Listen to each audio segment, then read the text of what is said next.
Bienvenue à cette émission Bibliothèque Médicis, une émission spéciale.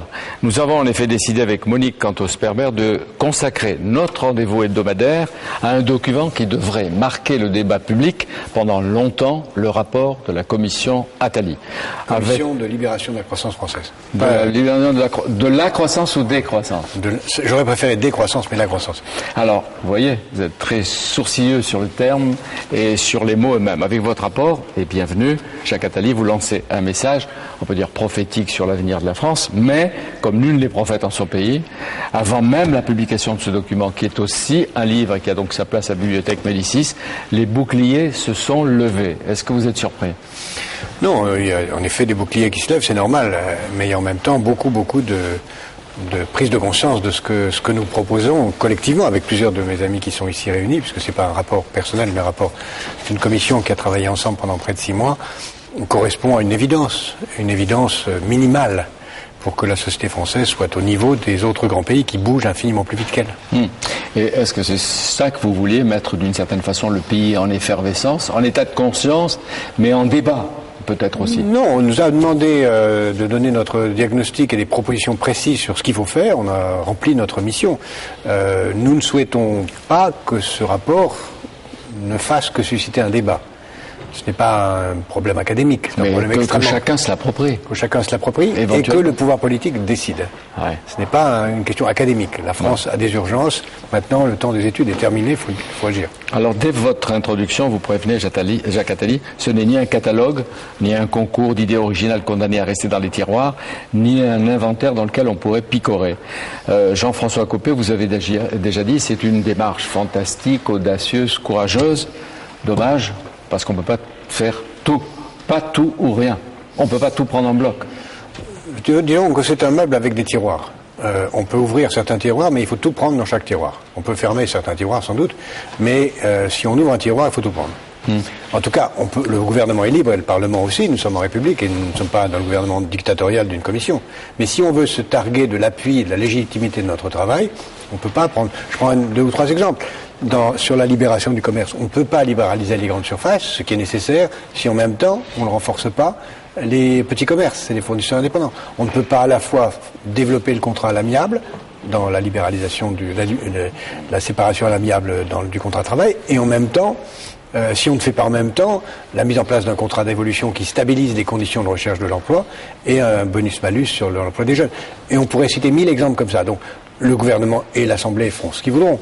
Mais pour se targuer de nos recommandations, il faut tout prendre. Mais est-ce qu'il est possible, dans la France telle qu'elle est, d'ouvrir tous les fronts en même temps? Je pense que c'est la seule moyen de faire. Si vous voulez, c'est comme quelqu'un qui essaye progressivement de faire petit à petit des choses difficiles. Il ne les fait pas. Il faut tout faire vite. Quand ce pays a fait de grandes réformes, en 1945, il les a fait en 3 mois. En 1958, il les a fait en 2 mois. En 1981, il les a fait en 3 mois. Je pris là les grandes dates, il n'y en a pas beaucoup d'autres. Je crois que c'est les 3 dates majeures. On pourrait ajouter 1936, où ça a été fait en 1 mois.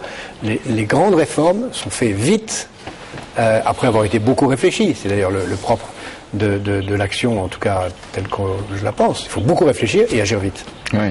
Et est-ce que le climat de crise financière mondiale qui est venu des États-Unis, qui d'une certaine façon se développe ou risque de se développer en Europe, est de nature à retarder les réformes que la Commission propose? Non, d'abord nous le savions. Enfin, pour moi, j'avais écrit depuis longtemps et j'avais dit dès le mois de septembre que ça ressemblait à la crise de 29. Et vous l'avez dit sur Public Sénat, vous l'avez dit à Europe. Voilà, je l'ai dit sur Public Sénat il y a plus d'1 an. Avant même que la crise des subprimes se... Donc je dis ça non pas pour me vanter de quoi que ce soit, mais pour dire que notre travail s'est inscrit dans ce contexte d'une crise mondiale qui venait, nous le savions, et ça rend encore plus urgent les réformes. Parce que quand une crise est grave, il est encore plus urgent d'être adapté, d'être moderne, d'être efficace, d'être préparé pour résister. Si nous ne nous adaptons pas, la crise sera encore pire. C'est un pays d'ailleurs qui ne se réforme pas quand il y a de la croissance. Quand il y a de la croissance, on ne fait rien. Il faut la crise pour que ça bouge. Bah oui, quand il y a de la croissance, on attend, on trouve ça très bien, on distribue des avantages à tout le monde et on ne fait rien. Donc, ce qui est particulièrement intéressant, c'est que là, vous touchez non seulement au levier qui permettrait à la croissance de s'affirmer, mais ce qui rend particulier le moment de réforme aujourd'hui, c'est que les mentalités, semble-t-il, ne sont pas véritablement en phase avec la complexité de la société, et avec ce qu'est devenu l'économie mondiale et ce que sont devenues les conditions de production. Les Français sont craintifs à l'égard de la mondialisation. Ils ont été habitués pendant très longtemps à des formes de déresponsabilisation sociale. Donc le travail des réformes sera aussi un travail de réforme sur les mentalités. Ouais. On peut pas. Je crois qu'il ne faut pas être trop, si je peux me permettre, paternaliste à l'égard des Français. Les Français sont incroyablement intelligents, dynamiques. Nous sommes avec 3%, avec moins d'1% de la population mondiale, nous produisons 3,5% de la richesse mondiale. Nous sommes premiers mondial dans un grand nombre de secteurs. Nous avons des innovateurs, dont beaucoup sont membres de la Commission, extraordinaires. Donc nous ne sommes pas du tout un pays qu'il faut regarder à la traîne. Nous avons simplement, aujourd'hui, trop de rentes, beaucoup trop de rentes, beaucoup trop de gens. Trop de statuts peut-être. De rentes. Les statuts sont des rentes. Les statuts font partie des rentes. Nous sommes un pays de rente, nous sommes un pays qui a choisi la rente au lieu du profit, et donc qui a choisi le statut du poste au lieu du statut de l'aventure, le paysan au lieu du marin. Comment modifie-t-on l'esprit rentier? C'est pas évident. D'abord, il faut encourager ceux qui ne le sont pas, et il ne faut pas dire que la France est globalement cela. Nous avons énormément de... Et ensuite, on ne peut pas favoriser l'esprit d'entreprise si en même temps on ne donne pas la sécurité dans l'entreprise. Donc notre analyse a été sécurité pour créer les conditions de la liberté. Et liberté pour justifier les moyens de la sécurité. Alors, la commission comprenait une quarantaine d'experts. 44. Économistes, experts de toute nature, des politiques, des Français, des Anglais, des Italiens, de très haut niveau. Et Bibliothèque Médicis a choisi 3 d'entre eux pour être avec vous pendant cette émission. Nathalie Annet, Éric Labaille, on verra tout à l'heure ce qu'ils font, et le démographe Hervé Lebras. Vous avez remis votre rapport au président de la République il y a quelques jours. Il vous l'avait demandé. Et dès vendredi dernier, pourtant, c'est-à-dire il y a une semaine, il y a une version de votre rapport qui circulait sur Internet. Comment vous avez pris ça, vous, avec votre caractère et votre exigence? J'ai pris ça doublement mal, parce que qu'un journaliste fasse le travail de débusquer un document confidentiel et le mettre sur la place publique, c'est normal, c'est le métier du journaliste. Ça me gêne d'autant moins que le rapport, depuis mercredi 11h, est en circulation gratuite et téléchargeable librement par tout le monde. Donc ça ne me gêne pas. Il y a 2 choses qui étaient extrêmement gênantes. C'est qu'on a présenté, comme le rapport, un document préparatoire. Et donc il y avait beaucoup de choses inexactes, non affinées. Nous avions retravaillé ensuite dans les derniers jours avec tous les membres. La version définitive est différente de la version qui a circulé, oui, qui a même été commentée. Exactement. Beaucoup de choses sont différentes. Mais s'ils avaient dit dans ce journal ou dans ces journaux, puisque tout le monde l'a repris, que c'était une version provisoire, ça ne m'aurait pas gêné, ça aurait été la vérité. Et deuxièmement, ce qui est encore relativement plus gênant, c'est que non seulement ce rapport est en circulation libre et évidemment gratuite pour tous les Français, il n'y a pas de question de vendre un rapport, mais en même temps, un livre paraît qui contient le rapport et d'autres choses. Et ce n'est pas le rapport qui a été mis en ligne, ce sont les épreuves d'un livre qui contenait, mis en ligne, non seulement le rapport, mais tout le reste. En particulier, l'éditeur a eu l'idée de demander à chacun des membres de la commission de dire pourquoi ils avaient rejoint cette commission, ce qu'ils y trouvaient, quels intérêts, quels étaient leurs parcours et leurs priorités personnelles. Bon, pour la première fois, je crois, dans l'histoire de la République, on a des épreuves d'un livre mises en ligne. Ça c'est assez contraire à la nature de la presse que de voler un document pour le mettre en ligne. Et il y a de grandes différences entre le rapport? Il y a des différences. Comme vous dites, nous sommes beaucoup de ceux qui sont dans cette commission sont des écrivains, ou en tout cas tous attachent la plus extrême importance à leurs paroles, ou à ce qu'ils écrivent, et donc à la précision. Or, il y avait dans ce texte préalable différentes imprécisions que nous avons mises au point, et donc c'est très gênant de voir en tout cas, ça confirme qu'il y avait de l'attente. On n'avait pas besoin de ça pour le savoir. On a ouvert un site internet le premier jour, on a eu plus de 20 000 personnes qui sont manifestées, on a reçu 450 personnes en audition, et encore, on aurait pu le faire beaucoup plus si on avait eu le temps, et on sait bien qu'il y a une attente très forte. Avant d'entrer dans le détail de ce que vous proposez, le président de la République avait promis, en vous confiant la mission à laquelle vous avez consacré 6 mois, de vous écouter. Il avait même dit, ce que vous proposerez, nous le ferons. C'était le 30 août. Même pour un chef d'État réformateur, ce que vous le proposez à prendre, j'ose pas dire, ou à laisser, est-ce que c'est pas dur? C'est très dur. C'est très dur. Et c'est dur, mais c'est pas parce que c'est dur que ça ne doit pas être proposé comme étant nécessaire. Il faut faire tout ça. Et il faut d'autant plus faire tout ça qu'on a une sorte d'accumulation de choses qui auraient dû être faites et qui n'ont pas été. Nous avons commencé notre travail en mettant sur la table les réformes faites depuis 5 ou 6 ans par tous les autres grands pays européens, qui ont fait les 3/4 du chemin que nous proposons de faire. Donc nous avons d'autant plus à faire vite tout ça que la France dort depuis 20 ans. Oui. En Vous tout dites cas, la le France déclin politique. relatif a commencé. Oui, enfin ça c'est objectif. Notre rang dans un très grand nombre de secteurs a baissé. Même si nous restons, il ne faut pas non plus oublier ça, d'après des classements qui viennent de paraître, comme le pays où la douceur de vivre est la plus grande. Si on classe des pays comme bien-être, la France est en tête. Et on peut ajouter l'espérance de vie, Hervé Lebras peut le dire, la compétitivité. Eric Labaye, avec McKinsey qui le dirige, a fait des études qui montrent que la France a sur certains secteurs bien des qualités, etc. Nous avons beaucoup de choses très positives, mais progressivement, le déclin relatif, qui n'est pas très grave, puisque le déclin relatif, ça veut dire la montée des autres. Mais le déclin absolu, qui suivra et qui est en marche, est tout à fait nécessaire. Si on fait rien parce qu'on ne peut pas faire tout, ben on est fichu. Si on est catastrophiste, ou on décline lentement, ou on continue à décliner. La douceur de vivre nous permettra de... L'obsession que nous avons eue tous, je parle au nom de mes amis, l'obsession que nous avons eue tous, c'est la jeunesse. 300 et quelques mesures. La première porte sur la formation des assistantes maternelles. La dernière porte sur la réduction des dépenses publiques, c'est-à-dire de la dette, c'est-à-dire du poids qui pose sur les générations suivantes. Notre obsession, c'est les générations suivantes. Notre rapport est fait pour être lu et pour être par les générations suivantes qui, ou nous diront merci de l'avoir écrit et de l'avoir ensuite appliqué, ou nous diront ceux qui ne l'ont pas fait. La première phrase du rapport, c'est le moment est venu. Le moment est venu de quoi? Le moment est venu de réformer radicalement la société française. Venu pourquoi? Parce qu'il y a une fenêtre de tir, une fenêtre d'opportunité, comme on dit en anglais. Pourquoi? Bien parce que il y a eu un président de la République, François Mitterrand, qui a réformé pendant les 5 premières années, puis qui ensuite, pour des tas de raisons, n'a plus rien fait, en tout cas en politique intérieure. Le nini était une règle qui a montré où on allait. Limite. Le nini, c'était on fait rien, quoi. Et ensuite, le président... Quand on dit le et, on fait rien non plus. Ah non, et c'est exactement ce que nous proposons.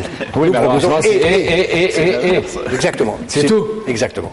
Bon. Et c'est d'autant plus et qu'il y a une nini. Et puis ensuite, le président suivant, en berlificoté dans une série de cohabitations ou de scepticisme personnel, a fait qu'il n'y a eu rien. Donc aujourd'hui, quelle est la fenêtre de tir? Il y a des élections municipales qui font qu'on peut sans doute rien faire avant.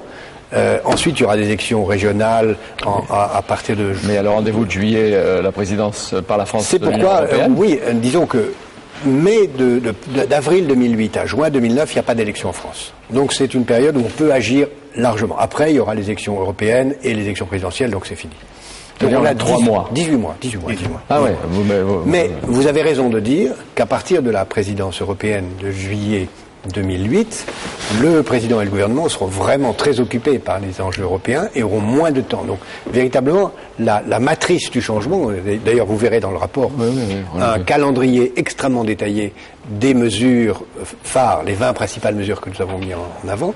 Ce calendrier très détaillé que nous proposons, que nous conseillons au gouvernement de mettre en œuvre, commence dès maintenant. Et en plus, on veut dire, quelle crédibilité la France peut-elle avoir si elle a des déficits, un endettement considérable quand elle va présider l'Union européenne et qu'elle donnera peut-être ou voudra donner des leçons à l'Europe et au monde. Exactement. Le rapport, ce n'est pas simplement une succession de mesures, 314 je crois ou 316. C'est aussi une vision, une sorte de représentation de la société à venir, de la société pour dans 10 ans, comme vous dites. Et ce qui est très frappant, si je peux prendre un peu de surplomb, c'est que votre but n'est pas simplement plus de croissance. C'est une meilleure croissance, une croissance plus diversifiée, plus qualitative et qui soit toujours assortie à des finalités sociales. Vous l'avez dit tout à l'heure, liberté et garantie, atout, prise de risque et sécurité. Alors, à certains moments, il faut trancher. Vous avez rappelé tout à l'heure votre souci de libérer la concurrence dans la grande distribution, tout en maintenant le commerce de proximité. Mais on pourrait vous répondre, mais quelle est l'idée derrière? Car ici, il s'agit de favoriser la concurrence et donc le gain pour le consommateur en termes de prix réduits. À ce moment-là, il ne peut pas y avoir de mesures de protection du petit commerce. Donc comment faites-vous pour articuler l'une à l'autre, et je suis tout à fait favorable aux mesures que vous proposez, hein, la question n'est pas là, mais comment faites-vous pour articuler l'un à l'autre deux objectifs qui paraissent un petit peu décalés, c'est-à-dire favoriser la concurrence et le libéralisme, et puis de l'autre côté, protéger au fond une forme de vie, un type de vie dans la ville. Je vais laisser mes amis et peut-être Nathalie sur cette question. Je dirais juste d'un mot que la vie, c'est un bricolage. C'est pas des absolus. C'est un bricolage qui est un compromis entre deux formes d'extrême, le désordre extrême et l'ordre extrême. La vie, c'est ni le désordre extrême qui est la mort, ni l'ordre extrême qui est la mort. Et nous sommes exactement là. Nous cherchons un compromis entre le désordre extrême, le marché, et l'ordre extrême, le système régulé.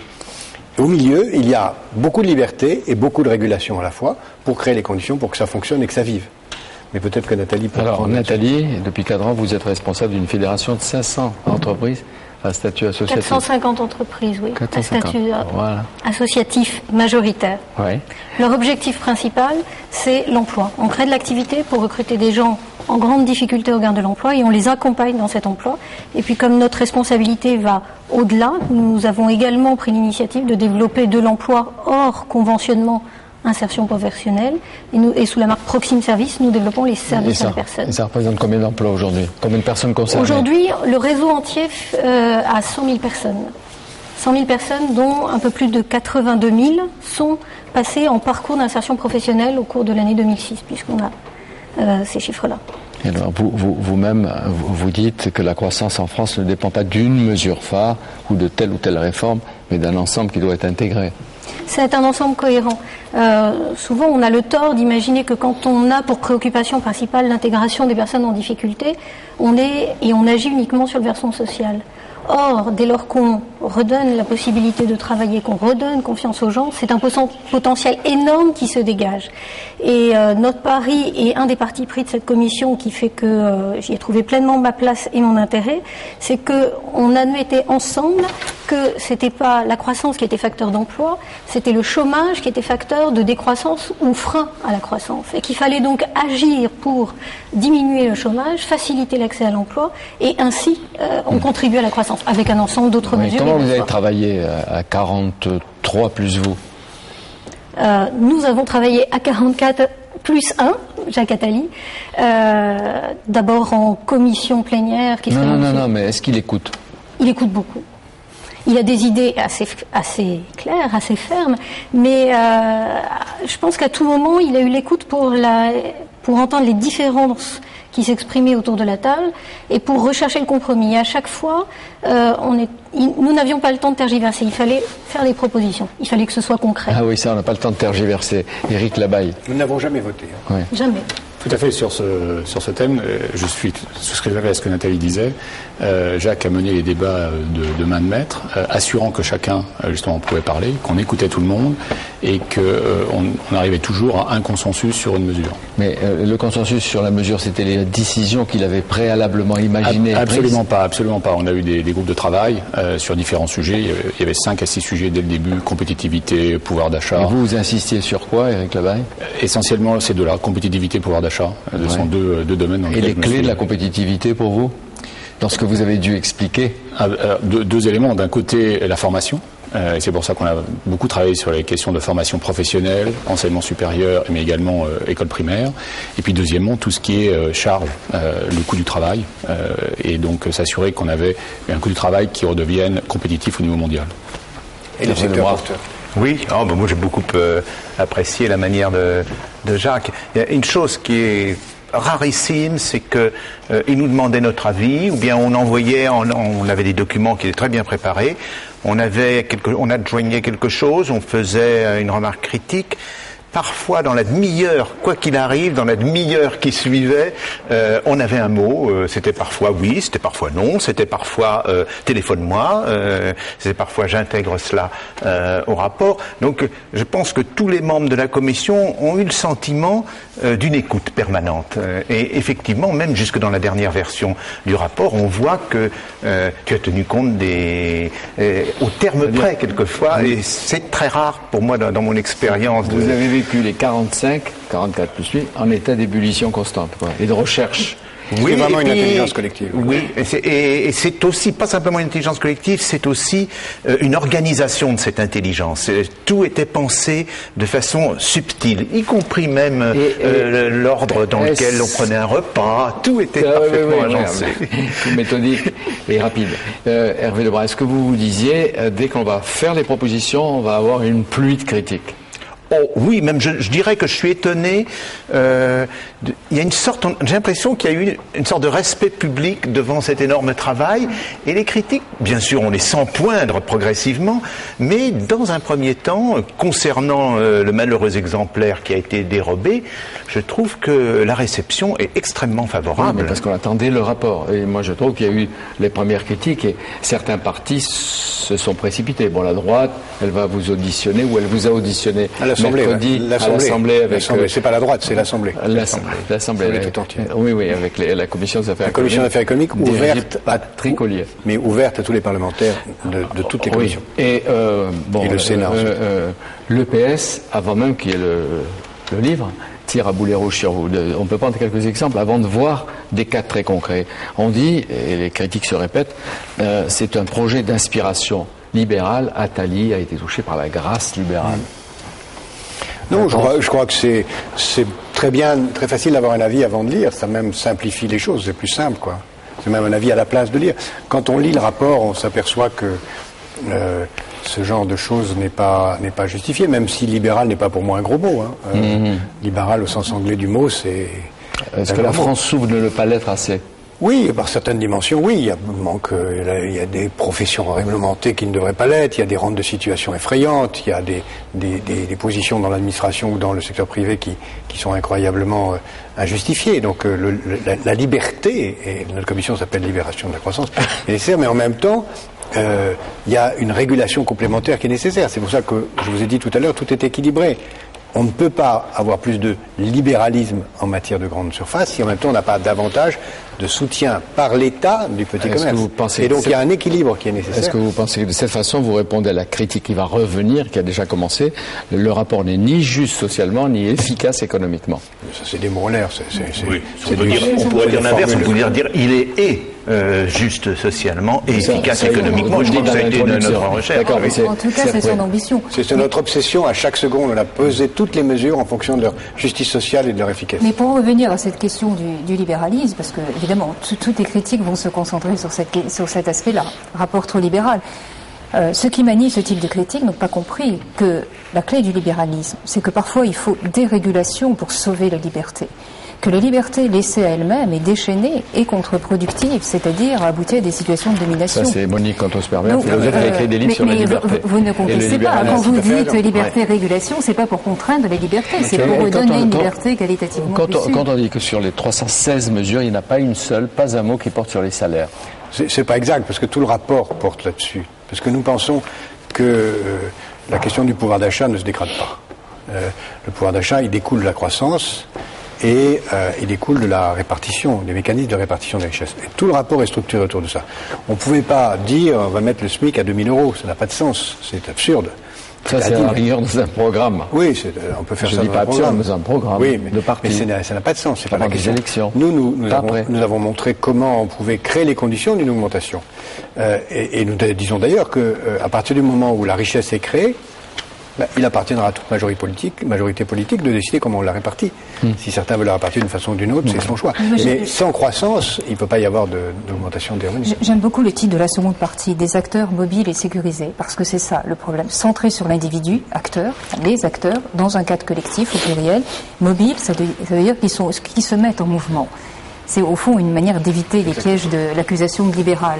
Et ça, c'est très important. Mais en même temps, sur les salaires et sur le pouvoir d'achat, on pourrait faire la liste d'au moins 200 mesures qui, directement ou indirectement, aident à recréer les conditions de la justice sociale. Évidemment. Ouais. Mais quelles sont les idées qui vous ont été inspirées, suggérées ou adressées par les dirigeants du Parti socialiste dans les 316? Disons que j'ai reçu en audition à peu près tout le monde. J'ai vu les dirigeants du parti de la majorité, j'ai vu les dirigeants du Parti socialiste et toutes les bonnes idées des uns et des autres que j'aurais pu recevoir ou que nous auriez pu collectivement recevoir fait une page. Ont été étudiées, intégrées, ont été intégrées. Oui. Moi je pense que, si vous voulez, mon pronostic, j'espère que ce rapport va être appliqué intégralement.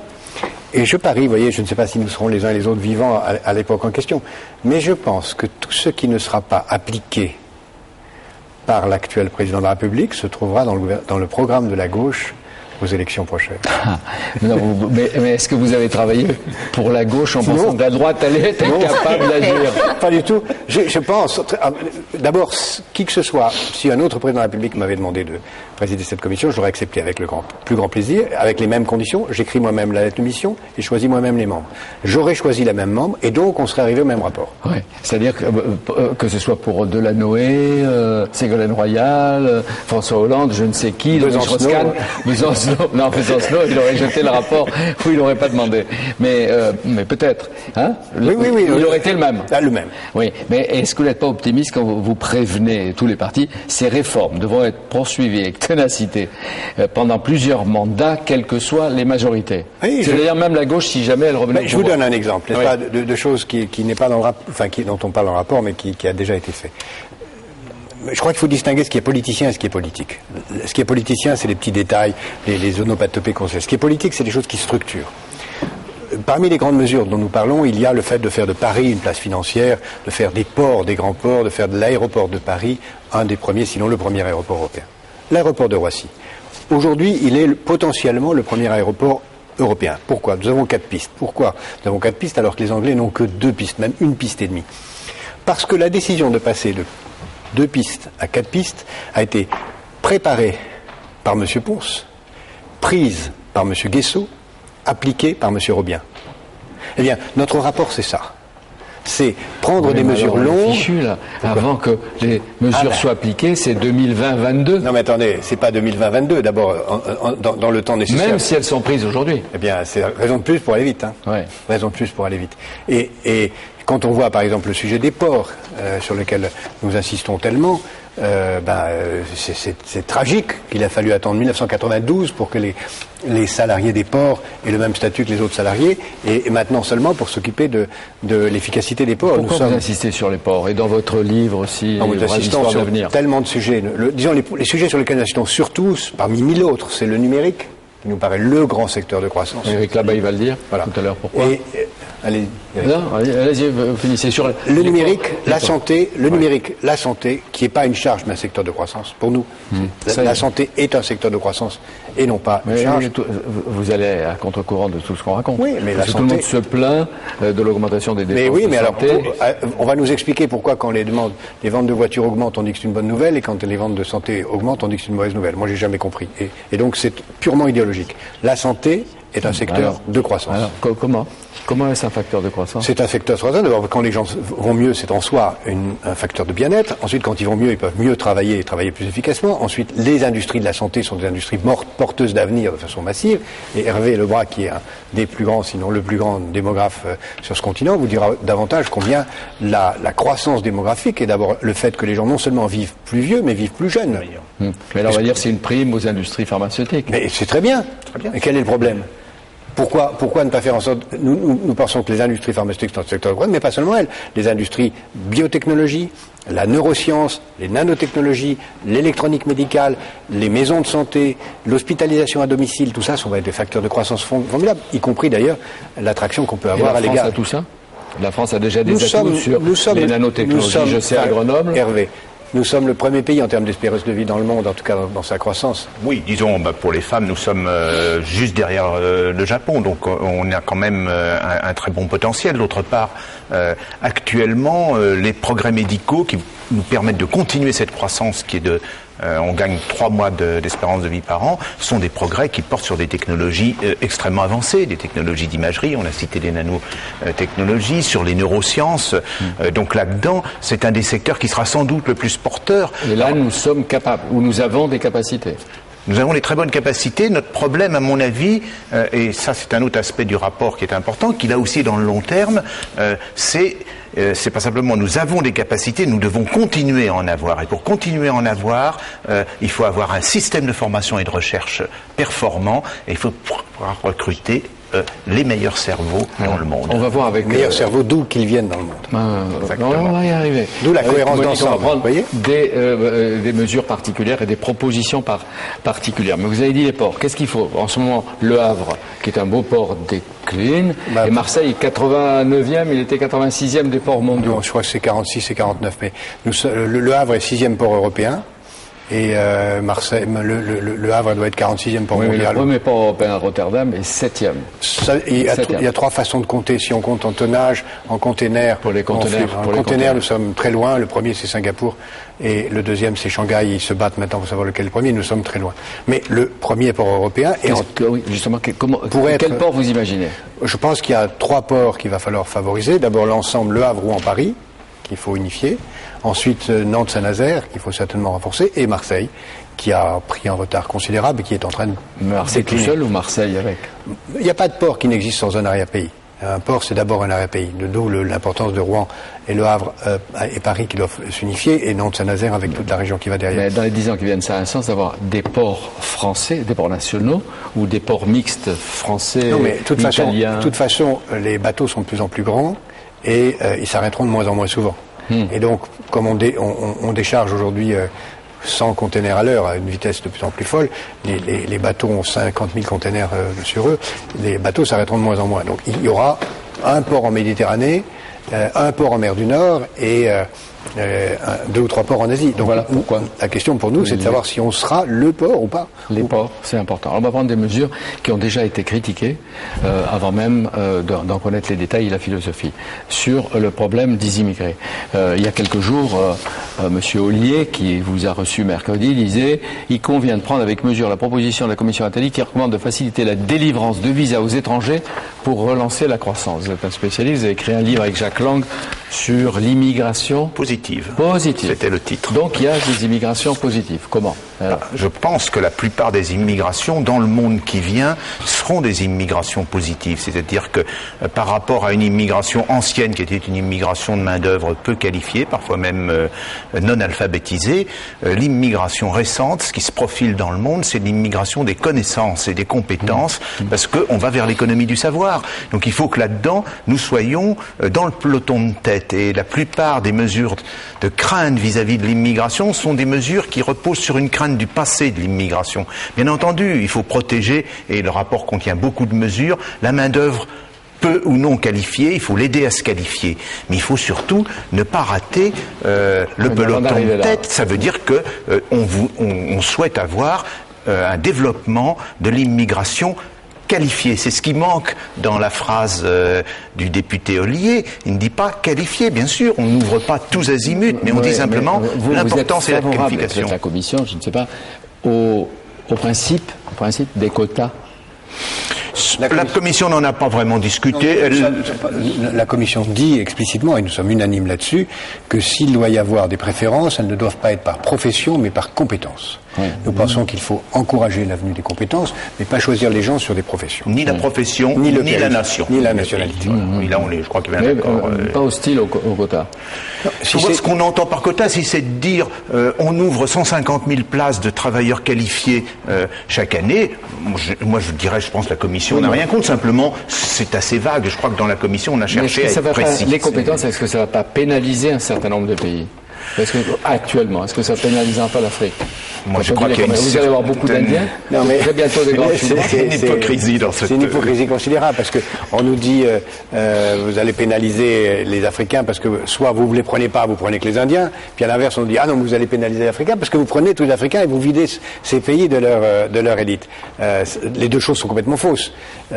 D'abord, nous disons qu'il faut que les diplômés viennent si leurs diplômes sont reconnus, naturellement, ça peut pas être n'importe quel diplôme, et ensuite même s'il existe des gens qui sont capables de faire le même métier en France, parce qu'il s'agit de développer la masse de connaissances disponibles, en plus. Et alors, quant à l'idée qu'en faisant venir des étrangers compétents, on les pique et on les empêche de développer leur propre pays, c'est vraiment absurde. Mais vous êtes d'accord sur l'idée, ou non, sur l'idée que n'entreront pas en Europe ceux dont les pays européens ne veulent plus? Ou ne veulent pas? C'est un sophisme. C'est à nous à décider ce dont les pays européens veulent. Ouais. Nous pensons que les gens qualifiés ont leur place, et non seulement on doit les accueillir avec résignation, mais il faut aller les chercher. Il faut les attirer, je crois que il faut aller les chercher. Il faut avoir non seulement une immigration positive, mais il faut avoir une recherche active de l'immigration. Oui, et Hervé Lebras devrait participer toute la commission. Ce qui est très important, si je peux me permettre, c'est que toute la commission est d'accord là-dessus. Depuis les chefs d'entreprise, les syndicalistes, les universitaires, c'était incroyable de voir l'unanimité de la commission sur ce point. Donc il faut des immigrés qualifiés pour la France dans l'avenir. Oui. Oui, Il ne faut pas d'immigrés non qualifiés. Non, il faut des immigrés.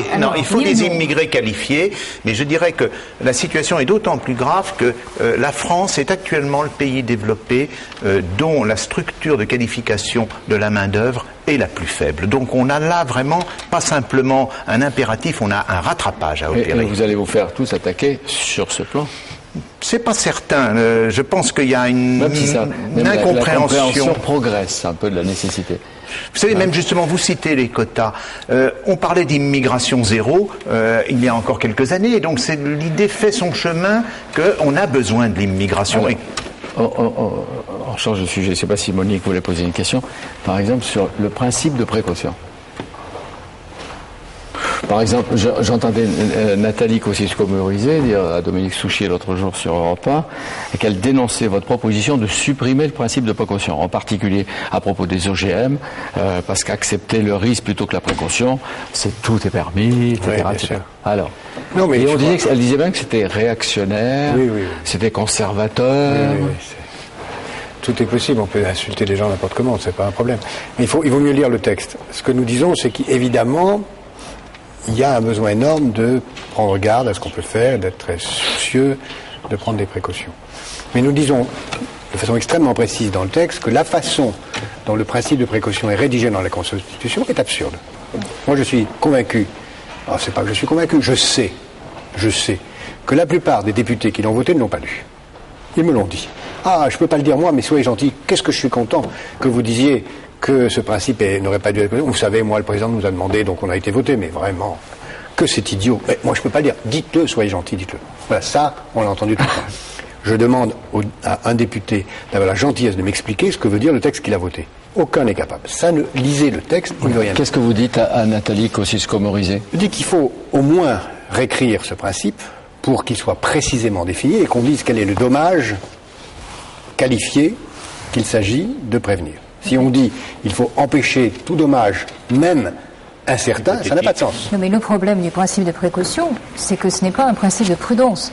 Un principe de prudence, c'est il faut être prudent à l'égard de risques qui, même infimes, sont quand même des risques avérés, dont on sait qu'ils risquent de se produire. Ils ne sont pas avérés. Tandis que, principe de précaution, il s'agit de prendre des mesures, prévention, de précaution, etc., contre des risques potentiels dont on ne sait pas s'ils existent vraiment ou pas. C'est en cela que ce texte est absurde. Mais philosophiquement, ça pose un problème immense. De le réécrire, au moins, parce que sinon, il va être un obstacle majeur. Alors, ce qui ne veut pas dire que pour autant que nous soyons favorables à tout et n'importe quoi. Sur les OGM, notre texte est extrêmement prudent.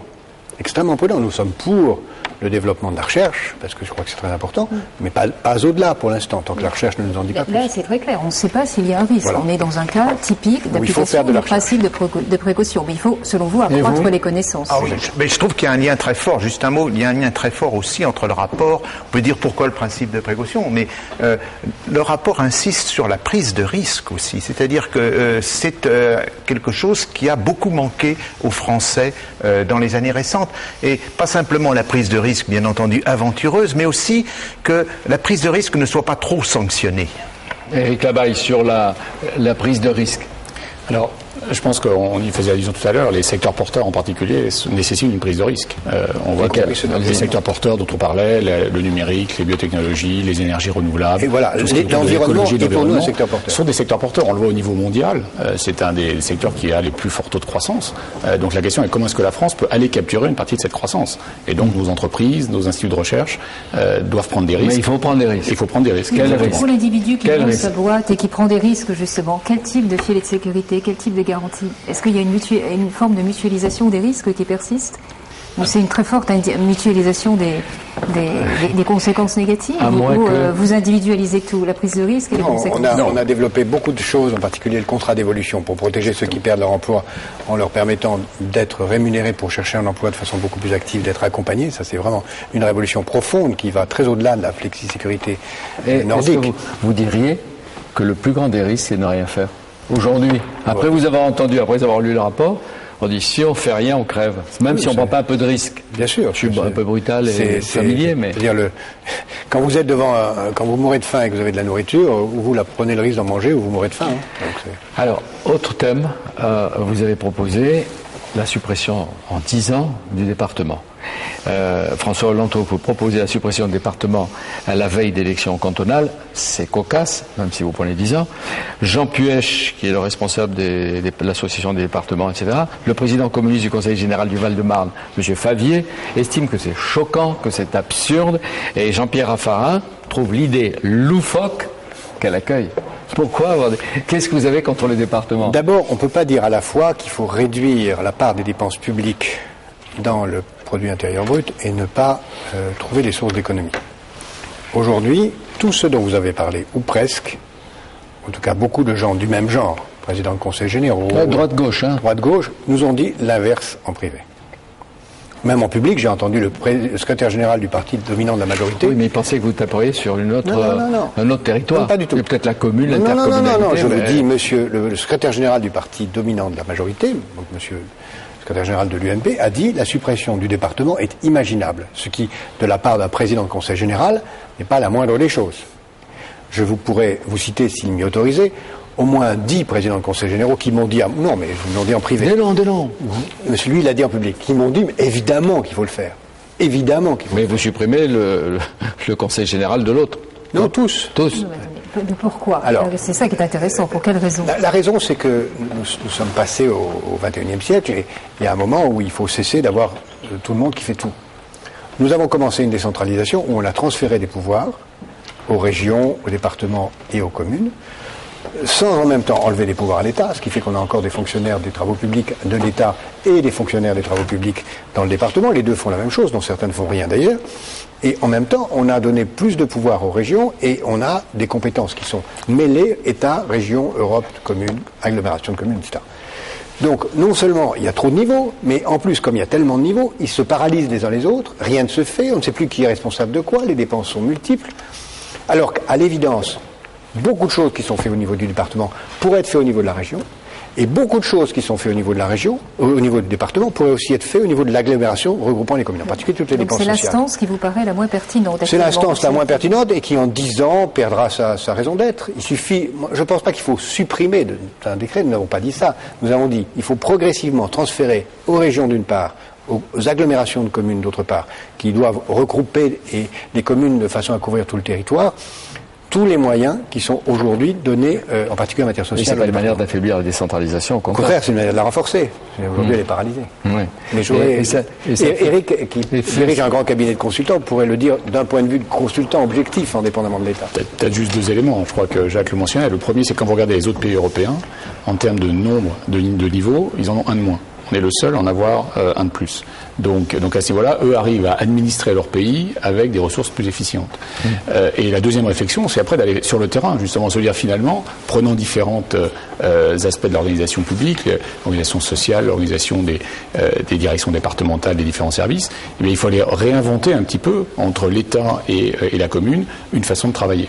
Et ça, il y a des moyens de le faire, et des pilotes permettront de montrer que c'est le même impact avec moins de ressources. Est-ce que c'est pour faire des économies? Non, justement. Si, il y aura des économies, mais l'idée est surtout de rationaliser souvent avec plus d'impact. Ce qui est très, dans la productivité, je voudrais plus d'impact et moins de ressources. Parce que j'ai vraiment le souvenir de la parole de chacun des membres de cette commission sur chacun des sujets, demander l'avis d'Hervé. Parce qu'Hervé était un des rares membres de la commission à avoir défendu le département. Mais après, et puis il s'est rallié au consensus. Mais je crois que c'est honnête de lui demander son... Oui, c'est gentil, Jacques. Non, mais je me suis rallié, d'ailleurs, je l'ai dit publiquement, je crois que je me suis rallié pour deux raisons. Je suis attaché au département, d'abord, parce que je suis peut-être le Français qui a le plus fabriqué et publié de cartes départementales des mœurs de la politique. Donc j'ai déjà un petit intérêt. Et puis, il s'est inscrit dans les mœurs. Pour moi, c'est une merveilleuse façon de lire la société française. Mais, et c'est là que les travaux de la commission étaient vraiment intéressants pour nous tous, c'est que j'ai défendu mon point de vue avec une certaine force, je crois, assez isolé. Et j'ai été convaincu par 2 choses, notamment que viennent de dire Jacques et Eric.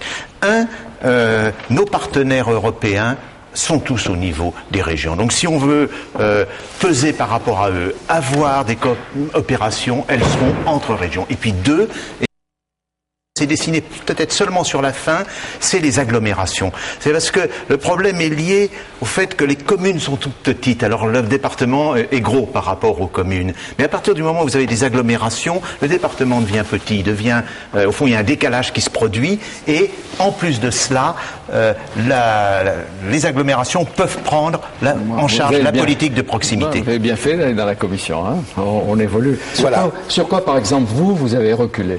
Reculé, non, j'ai évolué. Il y a beaucoup de points sur lesquels j'avais un avis. Un point auquel vous tenez, puis vous avez dit non, peut-être pas. J'aurais été assez favorable à l'augmentation des droits de succession.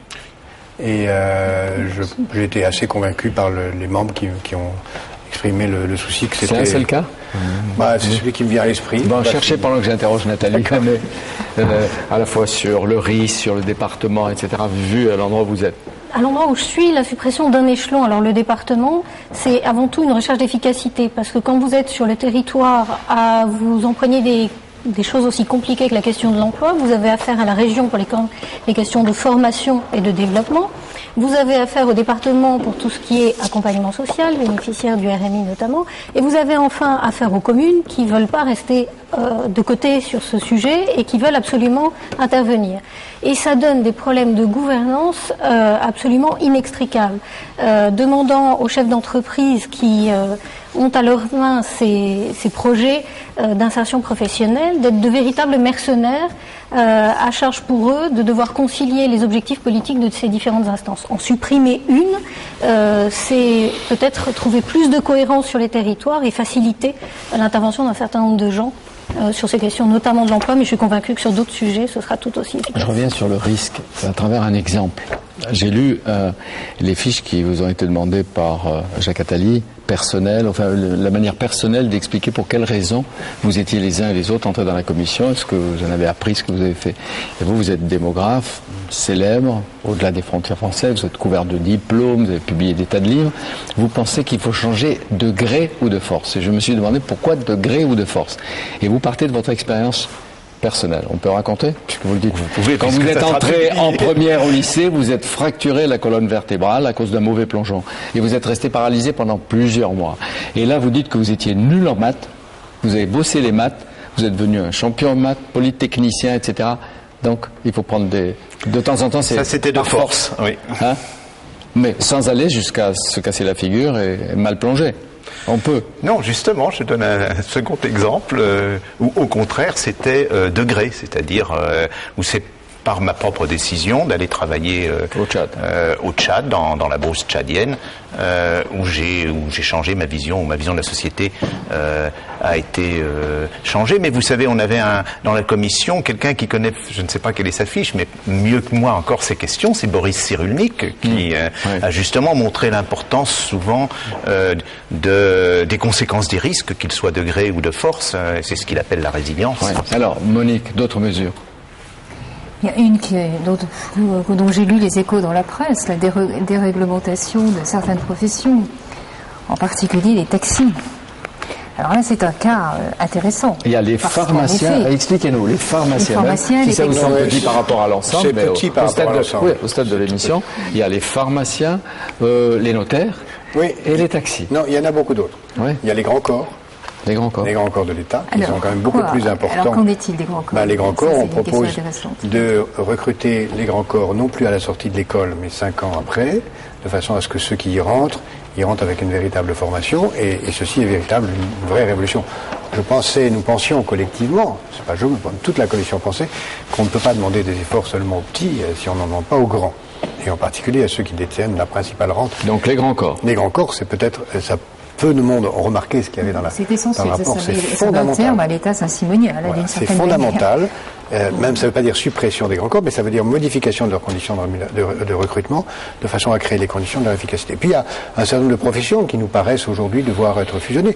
Nous avons besoin aujourd'hui d'une grande profession juridique française. Mais aujourd'hui elle est coupée en morceaux. Avoué, huissier, notaire, avocat au Conseil d'État et à la Cour de cassation. Tout ça, il n'y a pas de raison. Ce sont des rentes XIIIe siècle, XIVe siècle. Chacune va protester. C'est déjà fait, Moi qui suis membre de 2 grands corps, je peux vous dire que je suis accusé de trahison par mes pairs avec des listes extrêmes. Vous répondez avec plaisir. Vous voyez, vous en parlez, vous riez. Nous sommes libres. Il n'y a pas de sadisme. Nous avons regardé, encore une fois, mes amis ont dit combien nous avons tous été... Moi, j'ai changé d'avis sur plusieurs points et j'ai pas cherché à imposer mon point de vue, on a cherché un point commun. Pourquoi les notaires ? Les notaires, il ne s'agit pas de supprimer les notaires, ils ont des fonctions fondamentales qu'ils doivent conserver. Mais il doit être possible de fusionner le métier de notaire et le métier d'avocat. Il est possible aujourd'hui pour un notaire de devenir avocat, mais il doit être possible de faire en sorte que ces métiers fusionnent et que les uns puissent exercer les fonctions de l'autre, tout en sachant que les notaires exercent des fonctions d'agents de service public qui doivent être conservées et qui sont absolument majeures. Les pharmaciens, moi j'ai le plus grand mal à comprendre pourquoi la France reste un des derniers pays dans lequel il y a un monopole pour vendre des produits qui ne se vendent pas sur ordonnance. Et ce qui fait monter les prix de façon majeure. Sur les taxis, c'est un métier magnifique qui vit une souffrance extrême et je pense que renforcer leur liberté d'exercer leur métier, pouvoir travailler plus d'heures, pouvoir homogénéiser les conditions de travail dans une région plus vaste, supprimer ces contraintes qu'on appelle l'horodateur, etc., qui correspondent tout à fait à leurs revendications nécessaires, mais simultanément, si on pouvait développer ce qu'on appelle les voitures de petite remise, c'est-à-dire les voitures de louage, et faire en sorte que puissent s'ajouter, sans augmenter le nombre de plaques qui peuvent être vendues, le nombre de plaques non cessibles. Mais vous dites 50 à 60 000 taxis, 4 fois plus qu'aujourd'hui. Voitures de petite remise, ce ne sont pas des taxis. C'est une autre chose. Les taxis, par exemple, parce qu'ils peuvent bloquer les villes. Alors répondons-leur. Comment vous imaginez, sans porter atteinte à leur il faut bien comprendre droit. Il faut bien comprendre qu'aujourd'hui c'est un sujet majeur. Il ne peut pas y avoir de développement touristique s'il n'y a pas plus de taxis. Il ne peut pas y avoir de développement de Paris, place financière internationale, sans plus de taxis. Sur les grandes villes. Il ne peut pas y avoir de développement d'aéroports s'il n'y a pas davantage de taxis. Donc nous proposons beaucoup de choses, dont certaines choses sont demandées par eux. Par exemple, le fait d'avoir une voie sur l'autoroute réservée au covoiturage et aux taxis, qui va libérer considérablement aux États-Unis, en particulier en Californie. C'est une condition majeure. Et accessoirement, nous proposons qu'à Paris, on ajoute quelque chose comme moins de 10% des plaques, et encore ces plaques qui viendraient s'ajouter ne sont pas cessibles. Donc il y a véritablement... C'est-à-dire, vous imaginez, par exemple, le gouvernement veut prendre une mesure, qu'est-ce qu'il fait ? Il dit, fin 2007, qu'est-ce que je fais ? D'abord, il y a beaucoup de mesures. Et encore une fois, il y a une quinzaine de mesures sur les taxis qui forment un ensemble. Je vous ai dit, la suppression de l'horodateur, la voie de circulation, l'unification des taxis en Île-de-France.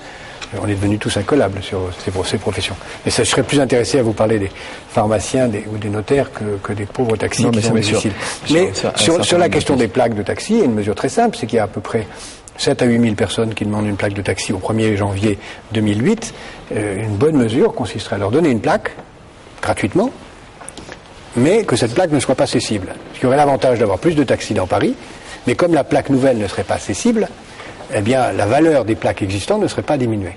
Alors, quand votre rapport deviendra un livre, je pense que le livre de la commission Attali, il faudra l'avoir dans sa poche, le consulter de temps en temps, quelquefois pour le jeter, pour s'énerver, pour le critiquer, mais en tout cas, le connaître. Vous annoncez... Pour demander à son parlementaire ce qu'il compte en faire. Oui. Ça, c'est une bonne idée. Plus important.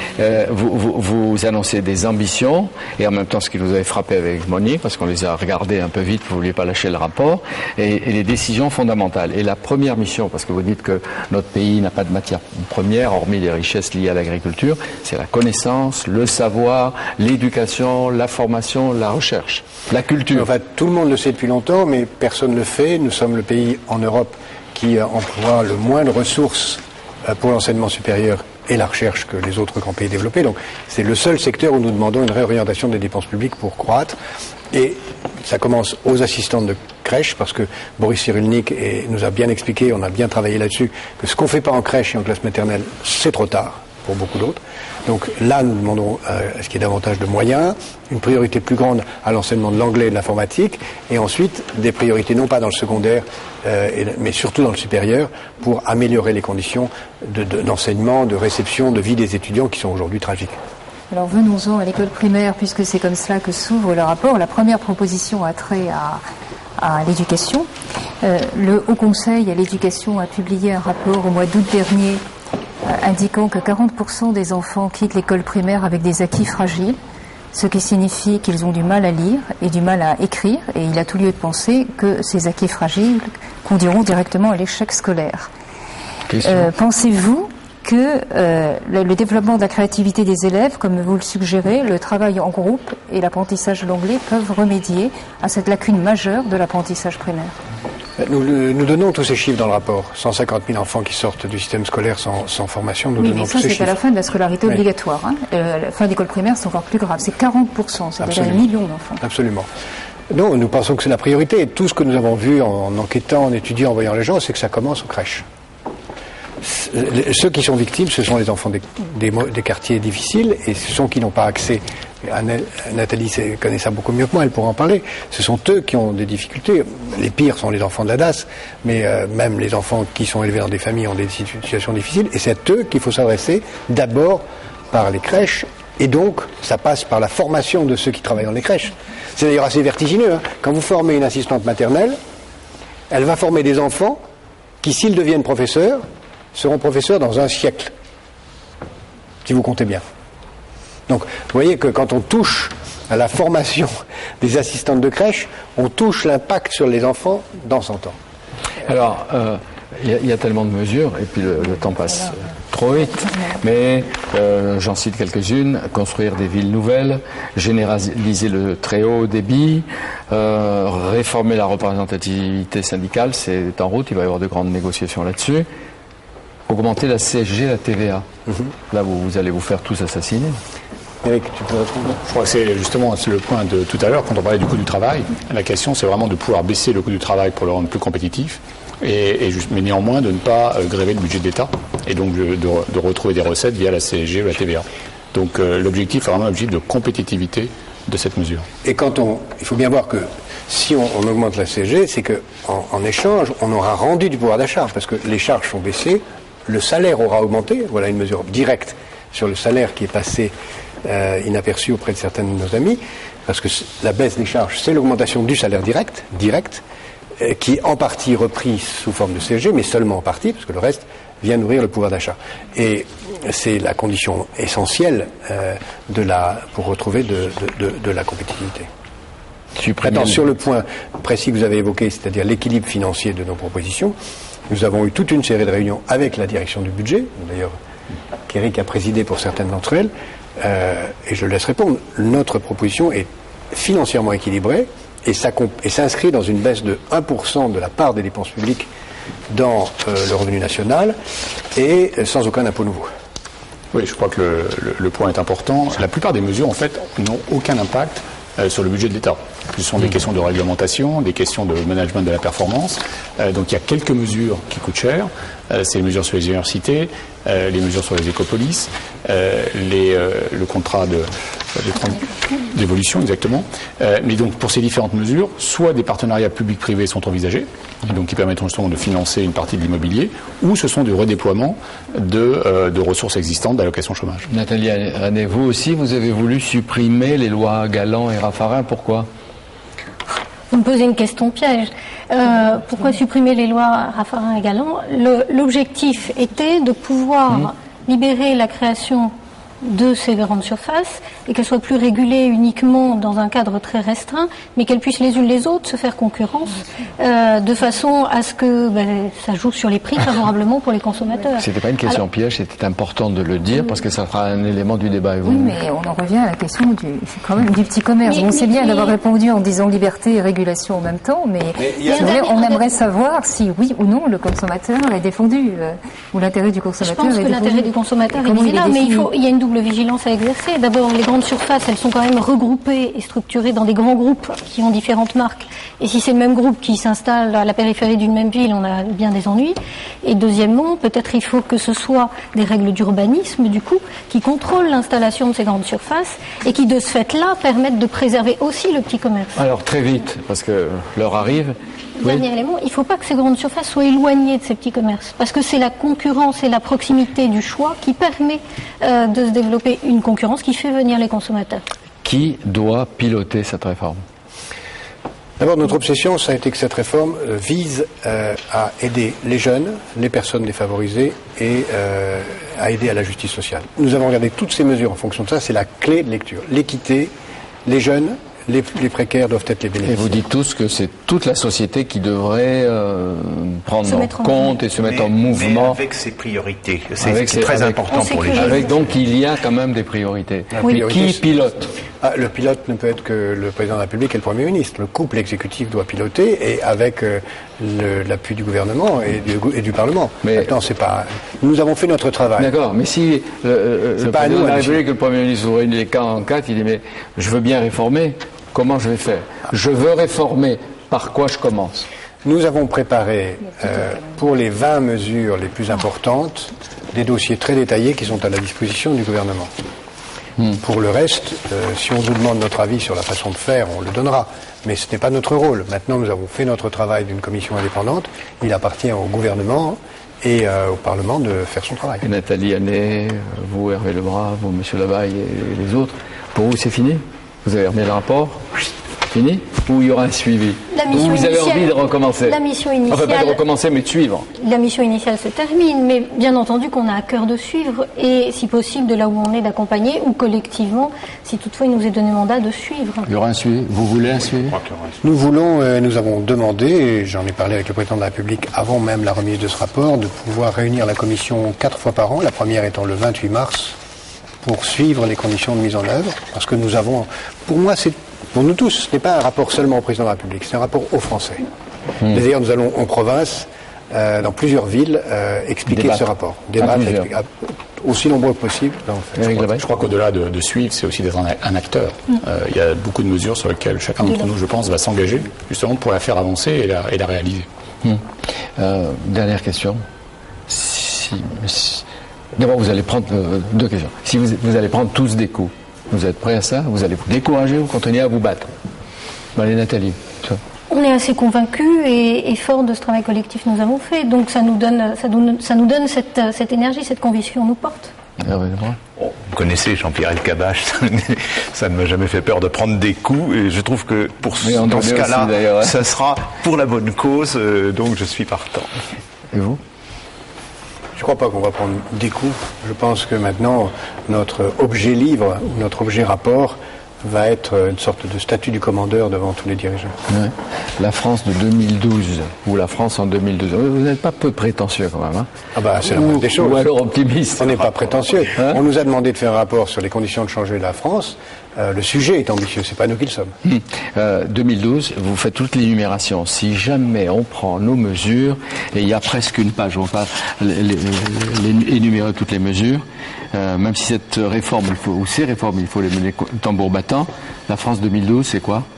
C'est un point de croissance au moins en plus, c'est le plein emploi, c'est la réduction des 2/3 du chômage des jeunes, c'est une espérance de vie réduite l'écart d'espérance de vie réduit entre les plus défavorisés et les plus favorisés, c'est une augmentation de 20 millions du nombre de touristes, c'est une réduction à 50% de la dette, etc. C'est un senior sur deux au travail. Un senior sur deux au travail, d'un tiers. Moi, c'est facile, je peux lire plus de 10 000 entreprises créées dans les quartiers des banlieues, mais vous savez toutes les mesures que vous avez contribué à rédiger. Et tout ceci est vraiment un concentré de tout ce que c'est le très haut débit disponible pour tous, etc.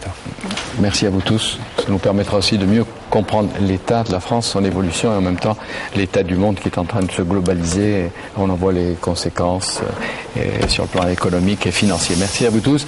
C'était Bibliothèque Médicis, une émission spéciale consacrée à ce livre. Encore une fois, c'est un livre riche d'idées à accepter, à débattre, peut-être à proposer, en tout cas à lire, et dont on va longtemps parler, à notre avis, en France et hors de France, parce que nous sommes vus hors de France, vous êtes regardés hors de France. Et 7 membres sur 44 de la commission étaient des non-français qui nous ont apporté un travail magnifique. C'était des sortes d'immigrés provisoires qui ont démontré l'intérêt de la coopération internationale. Les immigrés sont utiles quelquefois. Pas quelquefois, ils sont rarement inutiles. Mais quand vous les avez choisis de haut niveau de qualification. C'est en tout cas l'avis de l'équipe de Bibliothèque Médicis, cette émission qui est réalisée par Philippe Lallemand avec mes anges gardiennes, Anne-Marie Moreau, Marie-Madeleine Rigopoulos et Françoise Mananti. Merci, à bientôt. Et puis je dois préciser que pour revoir cette émission et tous les programmes, on peut regarder Public Sénat et aussi notre site www.publicsenat.fr. À bientôt. Merci.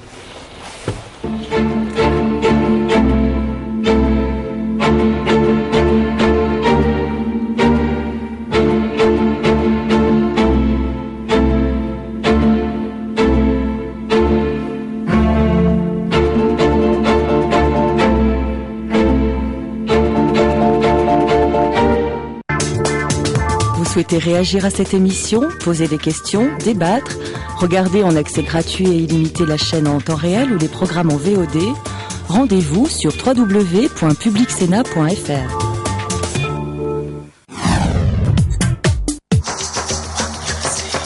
Ah oui, il faudra vous y faire. Bouge la France va encore plus bouger pour sa 4e saison. On va se retrouver en direct à partir de 22h tous les soirs du lundi au jeudi pour traiter l'actualité avec beaucoup plus d'intervenants, beaucoup plus de séquences, des face-à-face, des duels, des entretiens également. Puis un dernier coup de fil à la fin de l'émission avec un personnage connu ou pas qui sera dans l'actualité du lendemain. C'est en direct, c'est à 22h tous les soirs. Pierre Sled vous donne rendez-vous en direct à 22h dans Bouge la France du lundi au jeudi sur Public Sénat.